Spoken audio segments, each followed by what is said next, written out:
પ્રેમની યાદમાં તાજમહેલ તો સૌએ જોયો હશે, પણ શું એક રાજાની યાદમાં રાણી વાવ બંધાવે એવું શહેર તમે જોયું છે? હા, એ જ મારું અણહિલપુર પાટણ છે.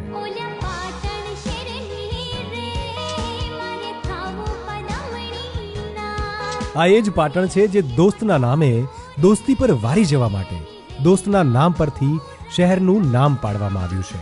એ અમારું અણહિલપુર પાટણ છે. પાટણ એટલે પટોળા, દેવડા, રાણકી વાવ, સહસ્ત્રલિંગ તળાવ, જૈન દેરાસર, 3 દરવાજા અને 3 દરવાજાની સદીને કેમ ભૂલાય? પાટણ એટલે કાળકા મંદિર, સિદ્ધપુર ચોકડી, સરસ્વતી ડેમ, સુદામા ચોકડી અને મોરલી અને માનસીની ચાની વાત જ અલગ છે. પાટણ એટલે ગામડાનું ગામડું અને શહેરનું શહેર. મન હોય તો માળવે જવાય એવી કહેવત તો તમે સાંભળી હશે, પણ માળવાને જ પાટણમાં લઈ આવે એવો ઇતિહાસ અમારા પાટણનો છે. અને આજે તો 100 રૂપિયાની નોટ પાછળ પણ પાટણની પ્રભુતા સમી રાણકી વાવને આપણે જોઈ શકીએ છીએ, અને એ આપણા પાટણનું ગૌરવ છે.